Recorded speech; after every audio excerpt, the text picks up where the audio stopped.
Shalom warga kerajaan dalam tema tentang communication. Maka saya dan istri sempat memberikan tips bagaimana membangun komunikasi dengan keluarga. Itu beres ketika komunikasi dengan Tuhan juga beres. Dan firman Allah mengajarkan kita, saya berbicara pada awal bulan ini, yaitu dari kitab Habakuk.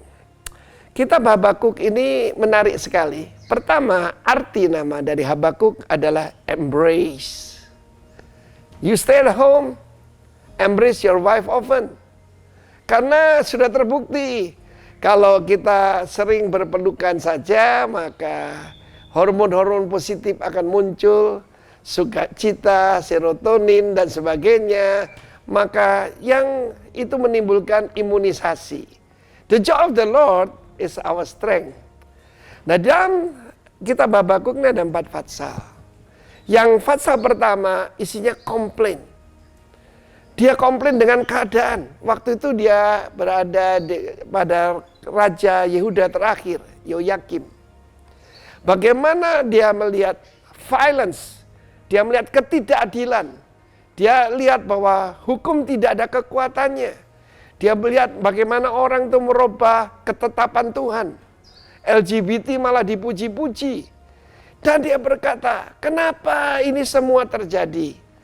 Saudara, yang fatsal kedua, maka dia diberitahu Tuhan tentang vision, apa yang akan terjadi. Tetapi yang ketiga adalah doa dari Habakuk. Yang keempat, hebat, pujian daripada Habakuk. Bagaimana dia memuji Tuhan, jadi ada 4 bagian ya. Bukan pasal keempat, tetapi bagian terakhir. Saudara pasti kenal itu. Meskipun sekalipun pohon ara tidak berbunga, hasil daripada pohon anggur tidak berbuah, dan sebagainya, tetapi aku bersorak-sorak dalam Tuhan Allahku. Karena itu sebetulnya kita tidak usah melewati fatsal pertama dan kedua. Langsung aja ketiga dan keempat. Karena Tuhan panggil kita jadi God praisers, God worshipper, bukan murmuring. Kenapa bangsa Israel bergeletakan di padang belantara? Why? Karena murmuring. Karena itu hari-hari ini banyak orang justru jualan jamu. Tapi lupa jamu itu jaga mulut. Kenapa terjadi perceraian? Saya melihat bagaimana di Jepang ada satu fenomena namanya Corona Recon. Apa itu? Ya, divorce because of corona. Karena tinggal di rumah. Kan gaya hidup orang Jepang itu yang penting tuh office buat orang laki, bisnisnya. Dan malam pun mereka malu kalau pulang dibilang malas. Jadi mereka pergi ke bar, minum. Pulang ketemu istrinya mungkin setengah jam mabuk, dia tidur. Tetapi kita sebagai umat Tuhan, it's time to build. It's time to praise the Lord. Karena itu jangan jadi warrior, jadi warrior. Warrior itu pahlawan. Warrior orang yang selalu khawatir. Apakah dengan kekhawatiranmu engkau bisa mengubah keadaan? Tentu tidak, bukan?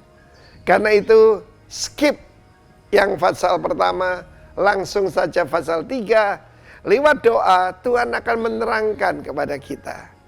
Ketika ada kingdom connection, maka kita akan hidup ini penuh dengan sukacita, penuh dengan sorak-sorai. Kata Habakuk, I will rejoice in the Lord, my strength. God bless you. Amin. Shalom jemaat GBI Rock Sumbawa yang dikasihi oleh Tuhan. Kita berjumpa lagi dalam ibadah online di minggu pertama bulan Juni ini. Kita semua percaya bahwa Tuhan tidak akan dibatasi oleh jarak dan waktu. Meskipun kita secara fisik tidak dapat berjumpa, namun saya percaya, kita semua percaya bahwa Tuhan tetap bisa melawat setiap hati yang rindu, setiap jiwa-jiwa yang haus akan Tuhan. Tuhan akan datang dan melawat setiap kita dan memberi kita kekuatan, penghiburan, bahkan mujizat yang Dia selalu siap sediakan bagi kita. Sebelum kita mulai, mari kita sama-sama berdoa. Tuhan, kami mengucap syukur buat pagi hari yang indah ini Tuhan. Kami percaya Tuhan bahwa Engkau selalu menyertai kami di setiap waktu kami. Engkau selalu berada bersama kami dan memberikan kami kekuatan Tuhan. Kami gak tahu apa yang akan kami hadapi ke depan, tapi satu yang kami yakin dan percaya, bahwa penyertaan Tuhan, penyediaan Tuhan tidak akan pernah terlambat. Selalu ya dan amin. Janji-Mu bagi setiap kami Tuhan. Terima kasih Tuhan. Kami siap untuk memuji, memuliakan Engkau. Di dalam nama Tuhan Yesus kami berdoa.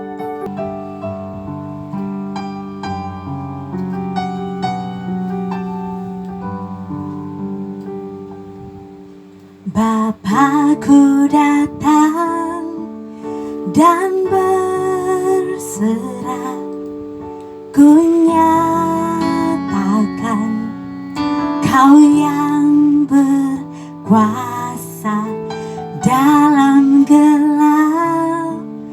Kau setia,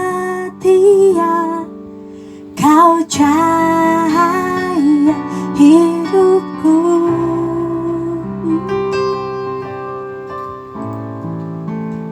Kau kuatkan aku bertahan.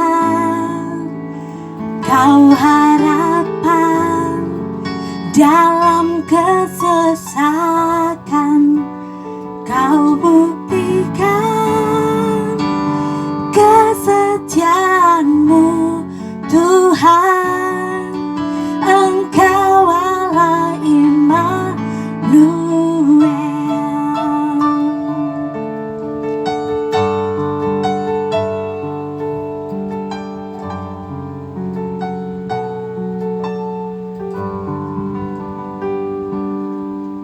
Bapa-Ku datang untuk menyembah, ku nyatakan Kau yang bertata dalam lembah. Kau sempurna, Kau cahaya bagiku.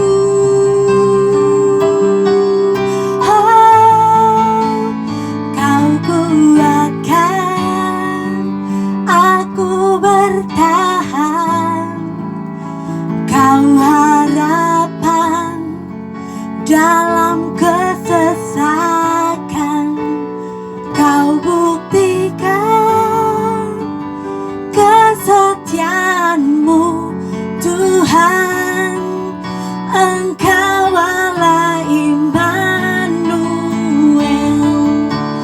Kau kuatkan aku bertahan. Kau harapan dalam kesesakan. Kau buktikan kesetiaan-Mu Tuhan. Engkau Allah Immanuel. Kau kuatkan aku bertahan. Kau harapan dalam kesesakan. Kau buktikan kesetiaan-Mu Tuhan. Engkau Allah Immanuel. Immanuel, Immanuel. Engkau besertaku.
Kau buktikan kesetiaan-Mu Tuhan. Engkau Allah Immanuel. Kau kuatkan aku bertahan. Kau harapan dalam kesesakan. Kau buktikan kesetiaan-Mu Tuhan. Engkau Allah Immanuel. Engkau Allah Immanuel. Engkau Allah Immanuel.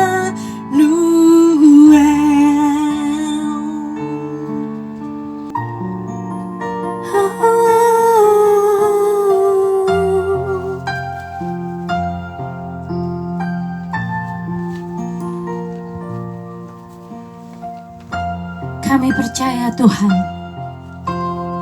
bahwa Engkau Yesus yang selalu dapat kami andalkan Tuhan. Dan kami nyatakan Tuhan saat ini bahwa kami tetap perlu Engkau Tuhan. Di saat-saat seperti ini Tuhan, dengan iman Tuhan kami berseru Tuhan bahwa Engkau selalu beserta dan mencukupkan segala sesuatunya Tuhan. Jiwa yang haus Engkau puaskan pagi hari ini Tuhan.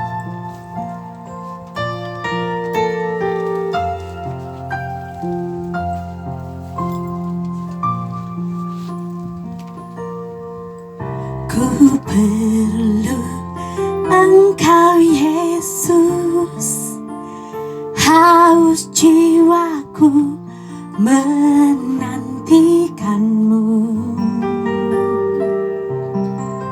Ku percaya Kau penuh pengharapanku di dalam-Mu.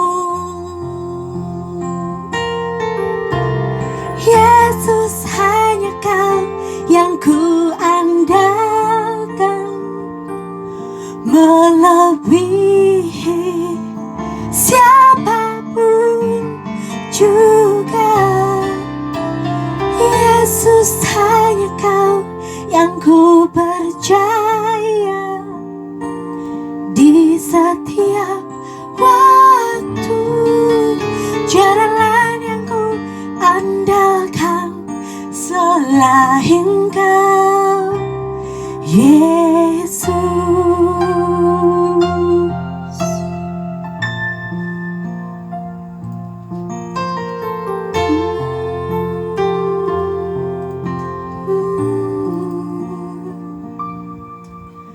Ku perlu Engkau Yesus, haus jiwaku menantikan-Mu.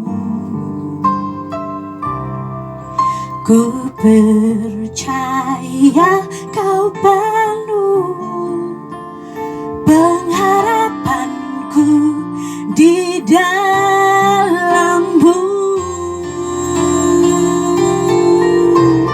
Yesus, hanya Kau yang ku andalkan, melebihi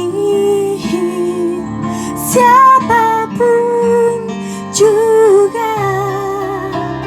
Yesus, hanya Kau yang ku percaya di setiap waktu.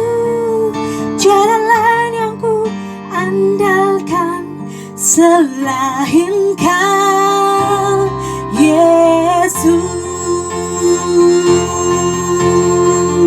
Hikmat-Mu lebihi pikiranku, jalan-Mu di atas segala jalanku. Tinggi dan dalamnya kasih-Mu, hanya Kau, Yesus.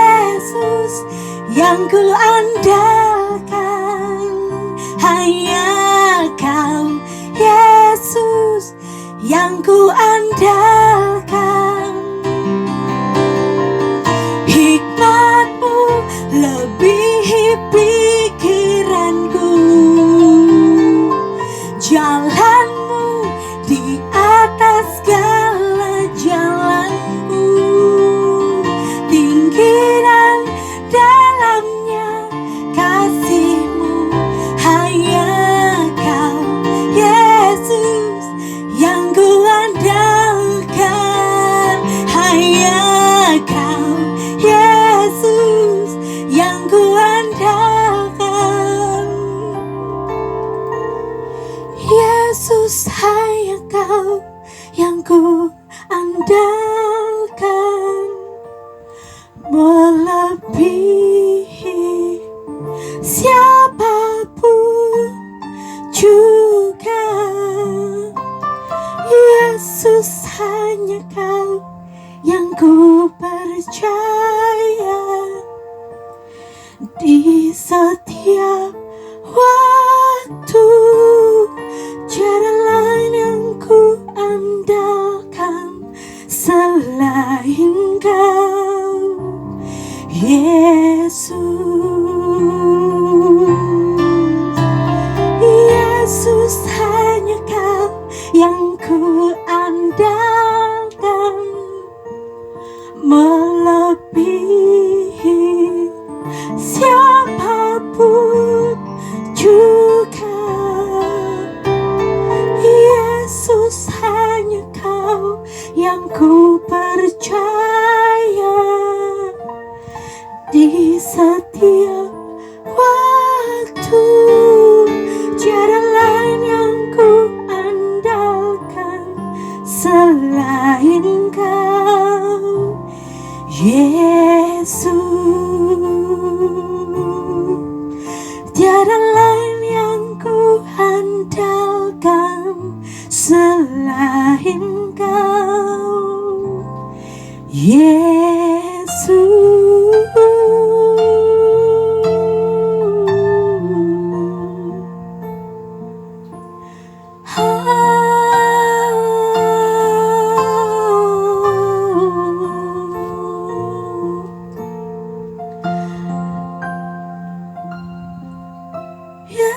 Yesus,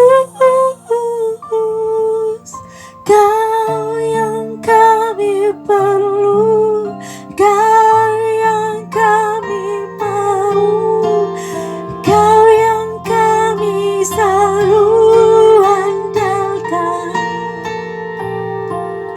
Kami berseru pada Allah, penguasa langit bumi.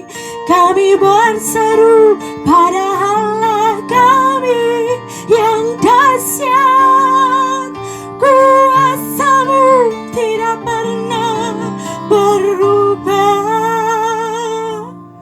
dulu, sekarang, dan selamanya.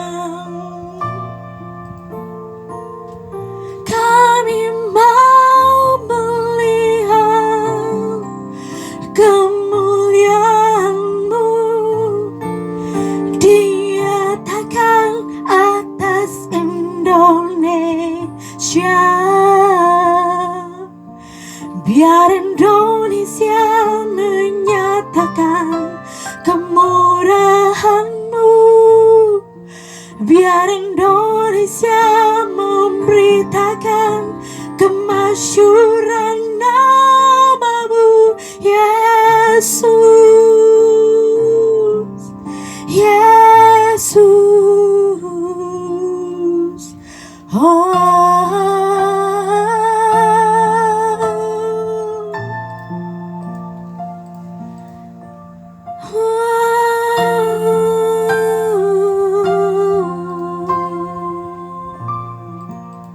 Shalom.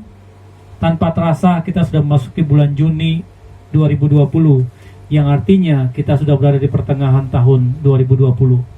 Tema bulan Juni dari GBI Rock adalah komunikasi. Mari kita masuk dalam komunikasi kita dengan Tuhan. Tuhan, terima kasih buat kasih karunia-Mu, anugerah-Mu yang Kau berikan kepada kami hingga kami boleh menikmati bulan-bulan bersama dengan Engkau, sehingga kami boleh masuki setengah tahun ini tanpa terasa Tuhan. Kami tahu Tuhan bahwa perlindungan-Mu atas kami sempurna, sekalipun ada pandemi di tengah-tengah kami. Tapi kami percaya kekuatan-Mu, perlindungan-Mu, dan imunitas yang Kau berikan kepada kami membuat kami sampai pada hari ini tetap sehat. Bagian kami adalah kami mau meningkatkan iman kami Tuhan, sehingga ketika pandemi ini boleh selesai Tuhan, kami menjadi suatu manusia yang dewasa di dalam Engkau. Kami mengerti rancangan-Mu, dan hari ini Tuhan, kami mau mendengarkan firman-Mu. Kuduskan hati, pikiran, dan lidah hamba-Mu. Biarlah hikmat daripada Roh Kudus yang turun dalam pembacaan firman kali ini Tuhan. Karena kami tahu hanya hikmat daripada Roh Kudus yang dapat memberikan kami kekuatan, memberikan kami hikmat, dan memberikan kami kemampuan untuk melewati semuanya. Kami mau menyiapkan hati kami sebagai lahan yang subur Tuhan, untuk benih firman-Mu dapat jatuh, tertanam, dan tumbuh dalam kehidupan kami. Di dalam nama Tuhan Yesus, kami menyiapkan hati kami. Amin. Komunikasi adalah suatu proses penyampaian informasi dari satu pihak kepada pihak lain. Informasi itu dalam bentuk pesan, ide, atau gagasan.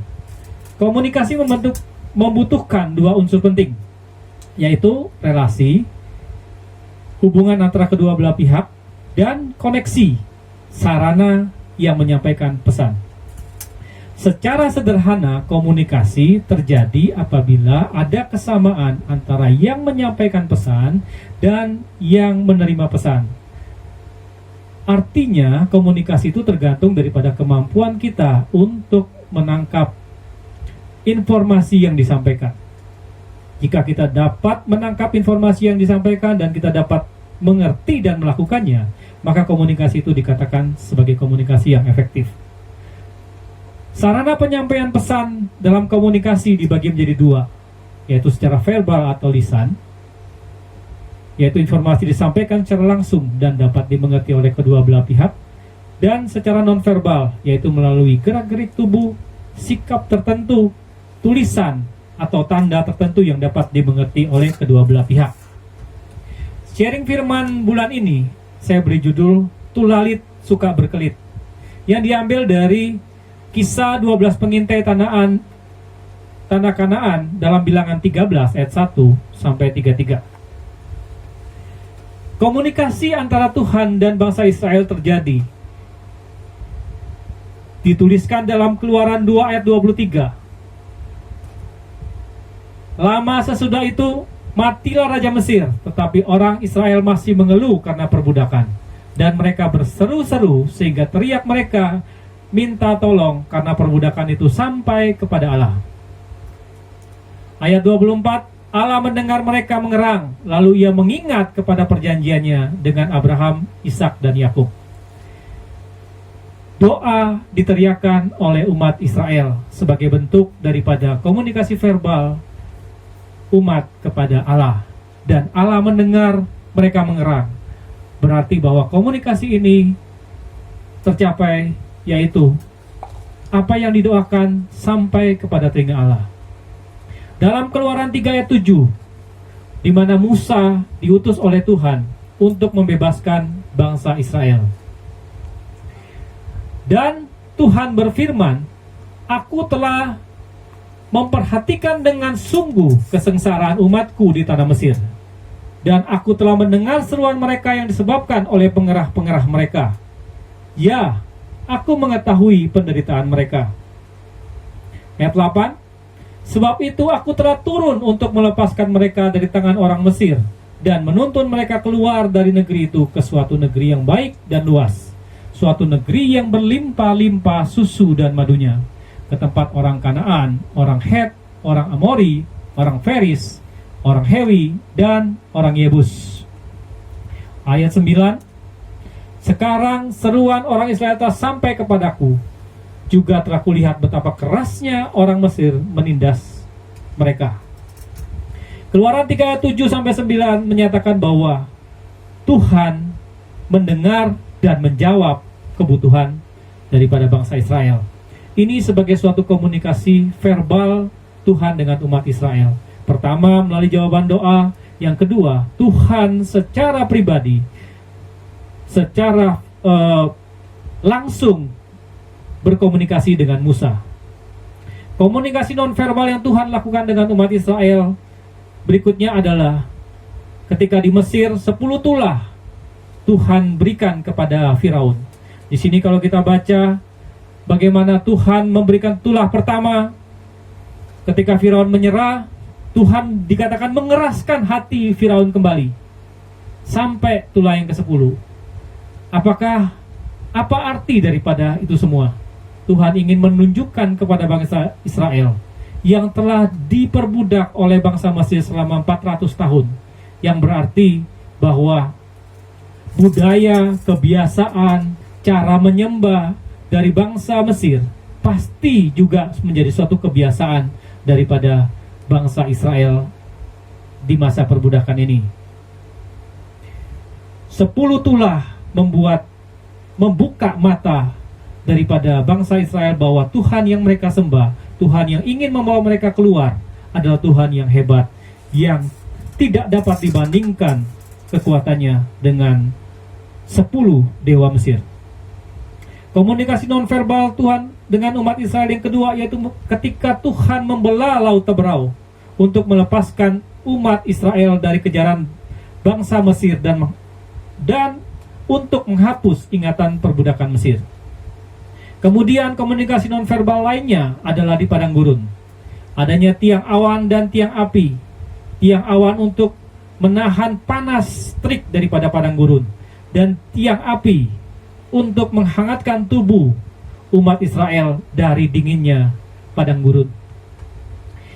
Kemudian mana dari sorga yang diturunkan langsung untuk memberikan kekuatan kepada bangsa Israel berjalan di padang gurun. Tuhan mengubah air yang pahit menjadi manis di Marah. Tuhan mengeluarkan air dari gunung batu di Meribah. Dan kemenangan orang Israel melawan orang Amalek secara ajaib, di mana kekuatan daripada bangsa Israel ditentukan dari tangan Musa yang terangkat. Dan Tuhan menampakkan diri secara langsung di Gunung Sinai untuk dapat memperkenalkan dirinya kepada bangsa Israel. Itu adalah bentuk komunikasi nonverbal Tuhan kepada bangsa Israel. Apakah dua komunikasi ini berjalan efektif? Mari kita lihat. Di penghujung memasuki tanah Kanaan, Tuhan ingin melihat isi hati pemimpin Israel. Bilangan 13 ayat 1 dituliskan, Tuhan berfirman kepada Musa. Di ayat 2, suruhlah beberapa orang mengintai tanah Kanaan yang akan kuberikan kepada orang Israel. Dari setiap suku, nenek moyang mereka haruslah kau suruh seorang, semuanya pemimpin-pemimpin di antara mereka. Mengapa harus pemimpin? Yang pertama, pemimpin itu mempunyai pengaruh terhadap orang yang dipimpin. Yang kedua, pemimpin itu harusnya adalah orang yang dewasa secara rohani, yang mempunyai pengenalan akan Tuhan. Dan yang ketiga, yaitu pemimpin harus mengayomi umat kepada Tuhan. Siapa pemimpin-pemimpin itu? Kalau di zaman sekarang, yang dikategorikan sebagai pemimpin adalah gembala, GKM, ketua koordinator, seorang ayah, atau diri kita sendiri yang memimpin diri kita masing-masing. Mari kita lihat bagaimana komunikasi yang efektif itu atau komunikasi yang tidak efektif terjadi dari 12 pengintai. Bilangan 13 ayat 25. Sesudah lewat 40 hari, pulanglah mereka dari pengintaian negeri itu. Ayat 26, dan langsung datang kepada Musa, Harun, dan segenap umat Israel di Kades, di padang gurun Paran. Mereka membawa pulang kabar kepada keduanya dan kepada segenap umat itu, dan memperlihatkan kepada sekaliannya hasil negeri itu. 27, mereka menceritakan kepadanya, kami sudah masuk ke negeri kemana kau suruh kami, dan memang negeri itu berlimpah-limpah susu dan madunya, dan inilah hasilnya. Kalau kita lihat gambar di layar, itu 2 orang menuntun 1 tandan buah anggur. Dalam imajinasi kita, jika buah anggur ini segini besar, berarti seberapa besar pohonnya dan seberapa besar orang yang menanam anggur ini. Tentu sudah pasti adalah raksasa. Pohonnya raksasa dan orang yang menanam juga raksasa. Tapi bagaimana respon daripada 12 pengintai? Mari kita lanjutkan. Dalam Bilangan 13 ayat 28. Hanya bangsa yang diam di negeri itu kuat-kuat dan kota-kotanya berkubu dan sangat besar. Juga keturunan Enak telah kami lihat di sana. 29, orang Amalek diam di tanah Negeb, orang Het, orang Yebus dan orang Amori diam di pegunungan. Orang Kanaan diam sepanjang laut dan sepanjang tepi sungai Yordan. Ayat 30, kemudian Kaleb mencoba menenteramkan hati bangsa itu di hadapan Musa. Katanya, tidak, kita akan maju dan menduduki negeri itu, sebab kita pasti akan mengalahkannya. Ayat 31, tetapi orang-orang yang pergi ke sana bersama-sama dengan dia berkata, kita tidak dapat maju menyerang bangsa itu, karena mereka lebih kuat daripada kita. Ayat 32, juga mereka menyampaikan kepada orang Israel kabar busuk tentang negeri yang diintai mereka dengan berkata, negeri yang telah kami lalui untuk diintai adalah suatu negeri yang memakan penduduknya, dan semua orang yang kami lihat di sana adalah orang-orang yang tinggi perawakannya. Ayat 33, juga kami lihat di sana orang-orang raksasa, orang-orang Enak yang berasal dari orang-orang raksasa, dan kami lihat diri kami seperti belalang, dan demikian juga mereka terhadap kami. Informasi yang disampaikan sesuai dengan imajinasi kita yang melihat buah dalam gambar tadi. Bilangan 13 ayat 31 sampai 33 adalah gambaran daripada komunikasi yang terputus atau tidak efektif antara Tuhan dan pemimpin umat Israel. Komunikasi Tuhan dan umat Israel tidak efektif dikarenakan umat Israel tidak mengenal Tuhan secara pribadi, sekalipun mereka mengalami kuasa dan mujizat Tuhan di dalam kehidupan mereka. Mari kita lihat lebih lanjut. Dampak dari komunikasi yang terputus atau tulalit antara Tuhan dan 10 pengintai umat Israel. Yang pertama adalah Bilangan 13 ayat 31. Tetapi orang-orang yang pergi ke sana bersama-sama dengan dia berkata, kita tidak dapat maju menyerang bangsa itu karena mereka lebih kuat daripada kita. Dampak dari komunikasi yang terputus atau tulalit antara Tuhan dan 10 pengintai umat Israel yang pertama, yaitu 10 pengintai membandingkan kekuatan mereka dengan kekuatan lawan tanpa melihat kekuatan Tuhan di dalam kehidupan mereka. Bilangan 13 ayat 32. Juga mereka menyampaikan kepada orang Israel kabar busuk tentang negeri yang diintai mereka dengan berkata, negeri yang telah kami lalui untuk diintai adalah suatu negeri yang memakan penduduknya, dan semua orang yang kami lihat di sana adalah orang-orang yang tinggi perawakannya. Dampak dari komunikasi yang terputus atau tulalit antara Tuhan dan 10 pengintai umat Israel yang kedua, yaitu 10 pengintai menebarkan ketakutan. Bilangan 13 ayat 33. Juga kami lihat di sana orang-orang raksasa, orang-orang Enak yang berasal dari orang-orang raksasa, dan kami lihat diri kami seperti belalang, dan demikian juga mereka terhadap kami. Dampak dari komunikasi yang terputus atau tulalit antara Tuhan dan 10 pengintai umat Israel yang ketiga, yaitu 10 pengintai memiliki pandangan yang salah tentang identitas mereka. Ketika mereka melihat diri mereka seperti belalang, tentulah apa yang mereka lihat adalah raksasa. Dan tanpa mereka sadari, ketika mereka melihat diri mereka belalang, mereka juga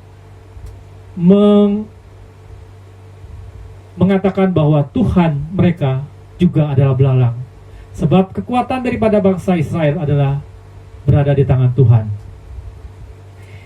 Kalau kita sudah lihat dampak negatif atau dampak komunikasi yang terputus, sekarang kita lihat dampak komunikasi yang efektif dengan Tuhan. Bilangan 13 ayat 33. Kemudian Kaleb coba menenteramkan hati bangsa itu di hadapan Musa. Katanya, tidak, kita akan maju dan menduduki negeri itu, sebab kita pasti bisa mengalahkannya. Kaleb dan Yosua memiliki pandangan yang benar tentang Tuhan. Mereka menenteramkan hati dan selalu optimis terhadap apa yang mereka hadapi. Bilangan 14 ayat 6, tetapi Yosua bin Nun dan Kaleb bin Yefune, yang termasuk orang-orang yang telah mengintai negeri itu, mengoyakkan pakaiannya. Ayat 7, dan berkata kepada segenap umat Israel, negeri yang kami lalui untuk diintai itu adalah luar biasa baiknya. Yosua dan Kaleb yang memiliki pandangan yang benar tentang Tuhan mengoyakkan pakaiannya. Mengoyakkan pakaian menandakan bahwa mereka ikut berkabung di dalam penderitaan akibat mendengar kabar busuk yang disampaikan oleh 10 pengintai. Tapi dengan cara yang berbeda. Mereka ikut larut dalam penderitaan, tapi mereka juga membangkitkan semangat kepada bangsa Israel dengan mengatakan bahwa negeri yang kami lalui itu luar biasa, jangan takut.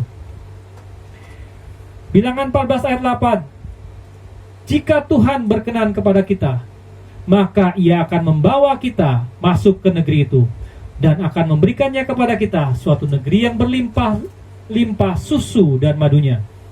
Kaleb dan Yosua memiliki pandangan yang benar tentang Tuhan, membawa perkenanan Tuhan, memotivasi bangsa Israel untuk percaya kepada perkenanan Tuhan. Apapun akan terjadi, ketika Tuhan berkenan, kita pasti akan menang. Ayat 9 dikatakan, hanya janganlah memberontak kepada Tuhan dan jangan takut kepada bangsa negeri itu, sebab mereka akan kita telan habis. Yang melindungi mereka sudah meninggalkan mereka. Kaleb dan Yosua memiliki pandangan yang benar tentang Tuhan dengan tidak mempunyai sifat untuk memberontak dan tidak mengajak memberontak, dan tidak perlu takut. Harus mempunyai sikap yang berani, bukan karena kekuatan mereka, tapi kekuatan Tuhan yang menyertai mereka. Selain Kaleb dan Yosua, komunikasi yang efektif dengan Tuhan juga terjadi pada Musa. Bilangan 14 ayat 19, Musa bertemu dengan Tuhan dan berdoa untuk meminta pengampunan. Ampunilah kiranya kesalahan bangsa ini sesuai dengan kebesaran kasih setiamu, seperti engkau telah mengampuni bangsa ini mulai dari Mesir sampai sekarang. Dampak komunikasi yang efektif dengan Tuhan membuat Kaleb, Yosua, dan Musa menenteramkan bangsa Israel. Bagaimana membangun komunikasi yang efektif dengan Tuhan? Yang pertama, kita perlu membangun hubungan pribadi dengan Tuhan dengan merenungkan firman Tuhan siang dan malam dan untuk mengerti kehendak Tuhan di dalam kehidupan kita. Membangun hubungan pribadi dengan Tuhan yang kedua yaitu kita mati daging dan pikul salib. Yang bagaimana membangun komunikasi yang efektif dengan Tuhan yang kedua yaitu kita menjaga hati dengan segala kewaspadaan. Memiliki sikap rendah hati yang mau belajar dan mudah dibentuk dalam hidup baru yang dibimbing oleh Roh Kudus. Kalau dalam Keluaran 2 ayat 24 dituliskan Allah mengingat, dan Keluaran 3 ayat 8 dituliskan Allah turun untuk melepaskan dan menuntun. Allah mengingat bukan berarti Allah lupa, tetapi telah tiba waktunya untuk bertindak. Sebab Kejadian 15 ayat 13 dituliskan bahwa Allah sudah menubuatkan kepada Abraham bahwa suatu saat keturunanmu akan tinggal di negeri asing dan akan mengalami perbudakan selama 400 tahun. Allah melepaskan dan menuntun. Ketika sudah waktunya, Kairos Tuhan datang. Allah bukan hanya menjawab doa kita untuk melepaskan kita, tapi Ia menuntun kita kepada kehidupan yang baru. Bagaimana membangun komunikasi efektif dengan Tuhan yang ketiga, yaitu new normal life. Kita hidup dalam kehidupan yang baru. Kita membangun dan menyelaraskan hidup baru sesuai dengan kehendak Tuhan. Kita menjadi sahabat Tuhan Yesus, seperti yang dituliskan dalam Yohanes 15 ayat 14 sampai 17. Kita tidak dijadikan hamba, tetapi dijadikan sahabat. Kisah 12 pengintai memberikan suatu tuntunan kepada kita umat Tuhan, terutama para pemimpin, bahwa komunikasi yang efektif dengan Tuhan akan membawa kita menjadi sosok yang mengerti, yang memiliki pikiran yang menenteramkan hati, selalu optimis atau beriman, peduli pada orang lain, percaya pada perkenanan Tuhan, tidak suka memberontak, tidak takut menghadapi semua persoalan karena selalu memandang Tuhan, dan menaikkan doa syafaat bagi umat agar selalu mendapat belas kasihan Tuhan, seperti yang terjadi pada Musa, Yosua, dan Kaleb. Jika komunikasi kita terputus dengan Tuhan, maka kita hanya memandang kekuatan manusia kita tanpa melihat atau memandang Tuhan. Kekuatan manusia sangat terbatas. Ketika persoalan itu sangat besar, tentulah kita akan membagi ketakutan kepada orang lain dan membangkitkan pemberontakan, seperti yang terjadi pada 10 pengintai yang mengintai Kanaan. Bagaimana dengan kita saat ini? Beberapa dari kita, dampak pandemi COVID-19 sangat terasa dalam hidup kita. Bisnis yang dulunya kita andalkan ternyata tidak mampu menopang hidup kita di saat krisis ini. Pekerjaan yang kita harapkan ternyata tidak lagi memberikan kontribusi kepada kita. Kita di PHK. Krisis akibat pandemi COVID-19 yang belum ada kepastian kapan akan berakhir membuat kita stres. Hubungan keluarga yang kita miliki sebelum pandemi aman karena dasar yang tidak kokoh. Mungkin kita membangun keluarga kita dengan keuangan, dengan harta yang kita miliki. Sekarang tidak lagi aman sebab usaha kita mengalami kendala dan kita hidup dengan uang tabungan yang semakin lama semakin berkurang dan sebagainya. Ketika semua itu terjadi dalam hidup kita, dalam doa kita berteriak minta tolong kepada Tuhan untuk secepatnya membawa kita keluar dari kondisi tersebut. Jika Tuhan mendengar doa kita seperti yang terjadi oleh bangsa Israel, yang kita dapat pelajari dari kisah ini adalah Tuhan bukan hanya ingin melepaskan kita, tapi Tuhan ingin kita mengenal Dia melalui persoalan itu. Tuhan bukan melepaskan kita dari perbudakan dunia, kemudian masuk kepada perbudakan Tuhan. Tapi Ia ingin menjadikan kita sebagai sahabat-sahabatnya. Sebab Tuhan ingin kita mengetahui apa yang Ia lakukan. Untuk menjadi sahabat Tuhan, yang perlu kita lakukan adalah membangun hubungan komunikasi yang efektif dengan Tuhan. Menjaga hati dengan segala kewaspadaan pada saat kita dibentuk oleh Tuhan.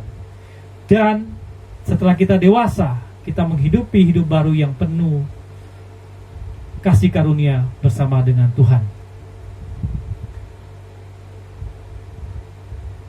Demikian firman sampaikan. Tuhan Yesus memberkati. Sekarang saatnya kita masuk ke dalam perjamuan kudus. Mari kita persiapkan Bapak Ibu yang di rumah untuk hosti, bisa dengan roti tawar atau biskuit. Dan untuk anggur bisa digantikan dengan teh atau air putih atau sirup dan sebagainya.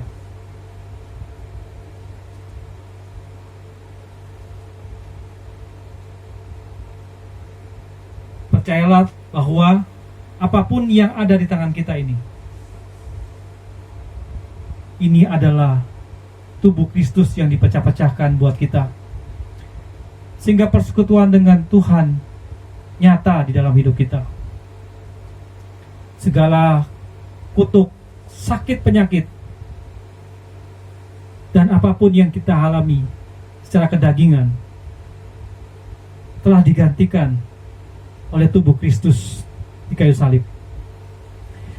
Mari kita angkat roti di tangan kanan kita.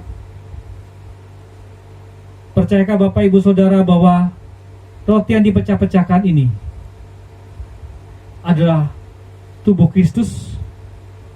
Mari kita makan di dalam nama Tuhan Yesus Kristus.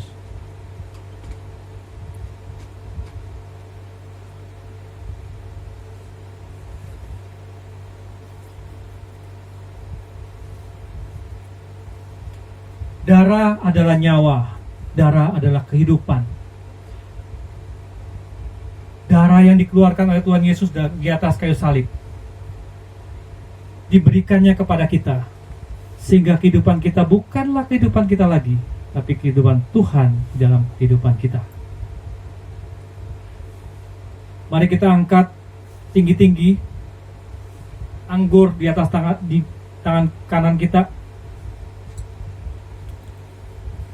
Percayakah Bapak Ibu Saudara bahwa anggur yang ada tangan kita ini adalah darah Kristus yang tercurah untuk kita, sehingga kehidupan kita adalah kehidupan Kristus yang terpancar. Mari kita minum di dalam nama Tuhan Yesus Kristus.